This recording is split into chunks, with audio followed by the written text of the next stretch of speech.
Bandidos! Welcome to Magic Mel. This is still 30th of November, but I felt inspired to record a second episode today. So I just came back from my errands this morning and I had this lovely encounter, which I will enlighten you on in a moment. And yes, I felt inspired. Yes, you like my earrings? They're not the same, but I like not inequality, but I like a bit of disequilibrium because it's more dynamic than equilibrium. Balance is always a bit static. If it's a little bit imbalanced, then we have dinamico, dynamism, and whatever. You know what I mean? All right. So my inspiration has to do with a quote, which I wanted to start off with, and it's by Hermann Hesse. Hermann Hesse is one of my favorite childhood authors, German author. You must check him out. He has, these iconic books such as Steppenwolf, Siddhartha. Please do check him out. Siddhartha is a big one and quite in the most known, I think, most known book of his. So his quote is, "The things we see are the same things that are within us. There is no reality except the one contained within us. That is why so many people live such an unreal life. They take the images outside them for reality and never allow the world within to assert itself." Now, I want to take this quote in two directions. One of which is this notion that the universe, our reality, is subjective and is a holographic universe. So the universe perceives itself through us, through our own consciousness. So it's very hard to, we all have a different perception of reality, basically. And our inner world is the filter through which we perceive the outer reality, which, for example, with what happened to me this morning, I think is a very good example. First, I was a little bit down and pensive because I was trying to digest some emotions and some fears that had come up through an external situation, and it had to do with what I was talking about in my previous episode. Honoring your own feelings and being truthful to yourself first and foremost, in order to be then truthful and communicate your truth to another person. And it also made me realize how my own perception, my own inner world was filtering the outer world and was influencing the outer world. And in my case, it had to do with fear. So I was perceiving a certain situation through my lenses of fear, which distorted the reality, it distorted the situation. And actually, I feel brought out maybe the fear in the other person. And as I dropped off the car at the mechanics and I was walking through town, and I told myself, Melanie, remember how you want to live. You choose your feelings. You choose to be self-aware. I'm constantly working on becoming increasingly self-aware. And how is it in the end that you want to feel? How do you want to look at the situation? From the perspective of fear and lack, or from a perspective of joy, love, and abundance? And first and foremost, I had to look within and check how I was feeling and what state I was in. No? And I realized it had to do with fear, which I accepted and I embraced. As part of reparenting yourself is creating space and holding all of your feelings, even those, or especially those that are unpleasant and I would usually reject or shun or judge. So I drew the circle of my self-awareness wide enough to hold those not so nice feelings and then to get to the root of them. And at the root of these unpleasant feelings was fear. And I really, felt this uneasy kind of compressed, contracted feeling in my being. And I was walking around and it was almost as if the streets were gray. They reflected my inner state. No? But I told myself, Melanie, wie willst du dich fühlen? ¿Cómo quieres sentirte? How do you want to feel? And I want to feel joy. I want to transmute this state. I choose joy.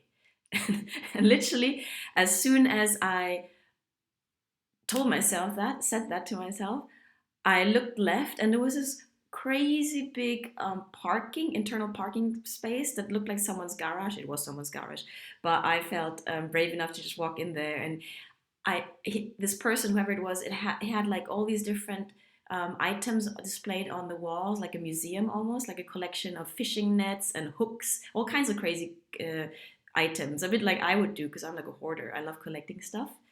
And I was just walking in there, and then I said, "Hello, hay alguien aquí?" And somebody said, "Yes, who are you? What do you want?" I said, "Oh, is this a bar?" And he said, "No, it's my house." And I just complimented him. I said, "Wow, qué guay, ¿no? Qué colección más chula de objetos." And he felt good about that compliment. And I just realized, I exchanged my glasses of fear and kind of this tunnel vision that fear also produces. It kind of contracts and shrinks our world. And as soon as I put on my joy filled glasses, magic started to happen again. And I do believe in magic and miracles. So that was the first confirmation or first manifestation outside of my changed inner state. And I then decided to have a coffee in this little cute cafe downtown.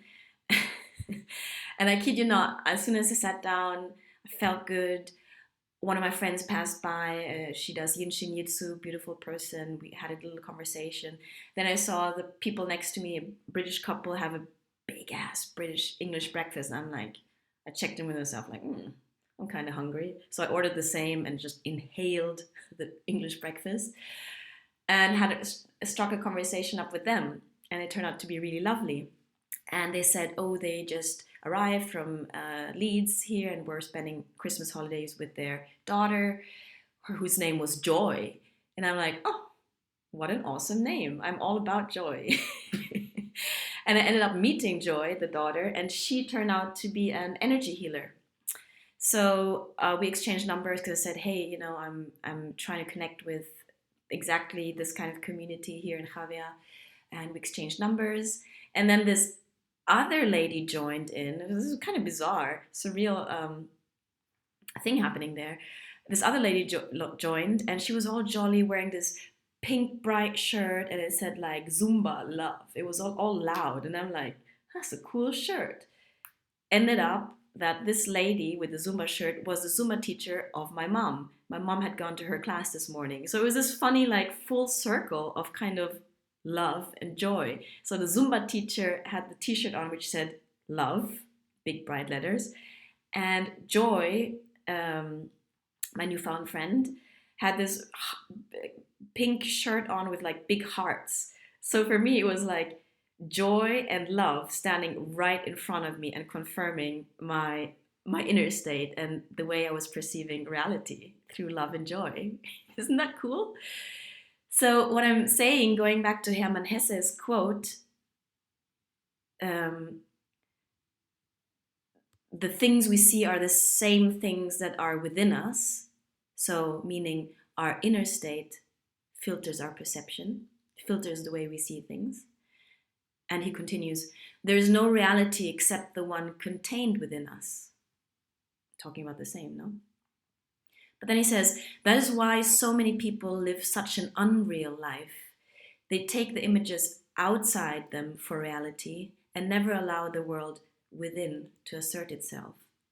Now, here's why I want to take the conversation in another direction, because what Hesse is alluding to here, from my point of view, is that if we judge or only take the external 3D reality as reality without really getting to know our true selves and connecting with our true selves and expressing our true selves, then it is a false reality, because we are assuming images that are without us, that are outside of us. And in my experience, that's actually what made me feel hollow and a huge void inside all of my life, because I was not connected to my true self. And I always took external realities and other people's judgments and other people's opinions for more worthy than my own feelings and my own inner state. So I was kind of betraying myself, no? And I guess it's a many of us struggle with that, no? Really trusting our own inner truth and getting to know our inner world, which includes it's vast. I mean, we are connected to to galaxies, you know. There's so many treasures inside of us if only we go within. Hence, you know, healing, meditation, spending time alone, really getting to know what you truly like, what you truly feel about things, what truly brings you joy. That is a journey worth being on. Because once you reconnect with that true inner voice of yours, I mean, in my experience, you tap into joy and it ends up being so strong, this joy, that it overflows and you want to share it with others. And that's really what autonomy and self actualization is about. No, you reach a state of such inner mastery and inner connectedness that you're able to give instead of taking all the time. You are anchored in yourself, in your self worth, in your own uh, satisfaction and contentment. You're able to be everything to yourself that you used to extract from others in such a way that you're completely self-sufficient psychologically and energetically. I mean, you know, we're not an island, of course we need other people, but the way we relate to other people is genuine and authentic then, because we no longer come from a place of lack. If we come from a place of joy, self-love and abundance, the universe reflects that, and it's just an infinite flow of blessings and oh, I lost my train of thought there. Of blessings, period. Okay, so this was my little experience from today, and I wanted to share this with you because I was overflowing with joy and love. And I wish I could post this picture of these two ladies with the t-shirts "Joy and Love." But I hope you find the courage, the faith, and the willingness to go within yourself and find the treasures that are there. And I hope that when you encounter situations that challenge you, you are able to choose the glasses you want to wear, you know, fear glasses or the joy, abundance, and love glasses. And I promise you, you will see how once you put them on, magic and miracles will happen and the universe will reflect just that back to you. And with this, sending you lots of love. Thank you for everyone who's watching. Please like, share, and subscribe to my channel if you enjoy my reflections. And I look forward to seeing you for my next episode. Mucho amor. Alles Gute, Leute. Das war's von mir heute. Bussi und tschüss. Mach's gut. Ciao.